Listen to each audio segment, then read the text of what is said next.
ഞാനിന്ന് ഫാമിലിയായിട്ട് വർക്കല പോവാണ്. എൻ്റെ അമ്മയുടെ നാട് വർക്കലയാണ്. അപ്പോൾ അവിടെ അമ്മാമ്മേനെയും മുത്തശ്ശീനെയും മാമനെയൊക്കെ കാണാനായിട്ട് പോവാണ്. ഞാൻ കഴിഞ്ഞ തവണ ലീവിന് വന്നപ്പോഴാണ് അവരെയൊക്കെ കണ്ടത്. അത് കഴിഞ്ഞ് ഇപ്പോഴാണ് പോകുന്നത്. എനിക്കിങ്ങനെ ഫാമിലിയായിട്ട് കാറിൽ പോകാൻ ഭയങ്കര ഇഷ്ടമാണ്. ഞങ്ങൾ പാട്ടൊക്കെ ഇട്ട് ഫുൾ വൈബായിട്ടാണ് പോകാറ്.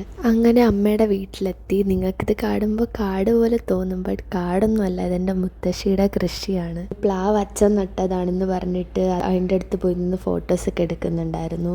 പിന്നെ അമ്മ കറിവേപ്പിലയൊക്കെ പറിക്കുന്നുണ്ടായിരുന്നു. എൻ്റെ അമ്മാമ്മയ്ക്കൊരു വെജിറ്റബിൾ ഷോപ്പുണ്ട്. അങ്ങനെ ഞങ്ങൾ അവിടെ പോയി കുറേ നേരം ഇരുന്നു. അത് കഴിഞ്ഞ് ലഞ്ച് കഴിക്കാനായിട്ടൊരു പ്ലേസിൽ പോയി. കുറേ ഫിഷിൻ്റെ ഡിഷസൊക്കെ ഉണ്ടായിരുന്നു അവിടെ നമുക്ക് കായലൊക്കെ കണ്ടിരുന്ന് ലഞ്ച് കഴിക്കാം. കഴിച്ചൊക്കെ കഴിഞ്ഞ് ഞങ്ങൾ കുറച്ച് നേരം കായൽ കണ്ട് ഫോട്ടോസൊക്കെ എടുത്ത് നിന്നു. അതൊക്കെ കഴിഞ്ഞിട്ട് ഞങ്ങൾ വീട്ടിലേക്ക് പോയി. അമ്മാമ്മയും കൂടെ വന്നിട്ടുണ്ടായിരുന്നു. അപ്പോൾ അത്രയേ ഉള്ളൂ. Bye bye.